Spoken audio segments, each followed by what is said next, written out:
नमस्कार मित्रांनो, मी अमोल जाधव. स्वागत आहे तुमचे CSC मराठी या यूट्यूब चॅनलवरती. मित्रांनो, आपण मागील व्हिडिओमध्ये बघितलं होतं की RTE ऑनलाईन प्रवेश प्रक्रिया जी आहे ती सुरू झालेली आहे.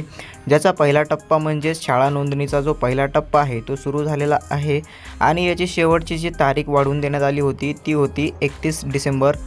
तर 31 डिसेंबरनंतर आज दिनांक आहे 1 जानेवारी 2025.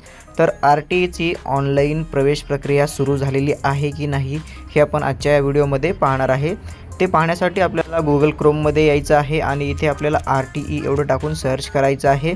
सर्च केल्यानंतर सगळ्यात पहिल्यांदा आपल्याला गव्हर्नमेंट ऑफ महाराष्ट्र ही जी पहिलीच लिंक आहे ती आपल्याला ओपन झालेली दिसेल. यावरती आपल्याला क्लिक करायचं आहे.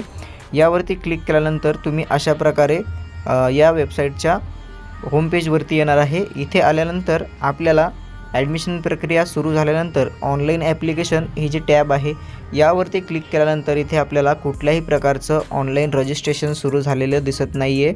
ऑनलाईन अप्लाय करण्यासाठी दिसत नाही आहे. आता कशामुळे दिसत नाही हे देखील आपण याच व्हिडिओत पाहूया. परत होमवरती यायचं आहे. होमवरती आल्यानंतर इथे तुम्ही पाहू शकता ॲडमिशन शेड्यूल हा एक ऑप्शन आहे.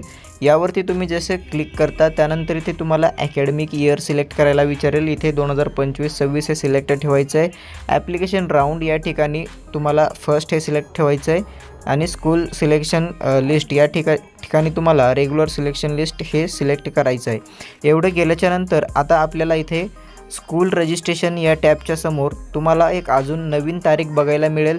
तर इथे 18/12/2024 ते 4/1/2025 हा जो टाईम आहे 31पर्यंत करण्यात आला होता शाळा नोंदणीचा, तो आता वाढवलेली आहे. त्याची डेट 4/1/2025पर्यंत शाळा नोंदणीसाठी हा टाईम दिलेला आहे. आणि ज्यावेळेस संपूर्ण शाळा RTEच्या पोर्टलवरती रजिस्टर होतील त्यानंतर विद्यार्थी नोंदणीचा जो दुसरा टप्पा आहे तो सुरू होणार आहे. दुसरा टप्पा ज्यावेळेस सुरू होईल तर त्याबद्दल अपडेट आपल्या यूट्यूब चॅनलवरती तुम्हाला भेटणार आहे. तर आपले यूट्यूब चॅनल आजच सबस्क्राईब करून ठेवा. भेटूया पुढील नवीन व्हिडिओमध्ये. धन्यवाद. जय हिंद, जय महाराष्ट्र.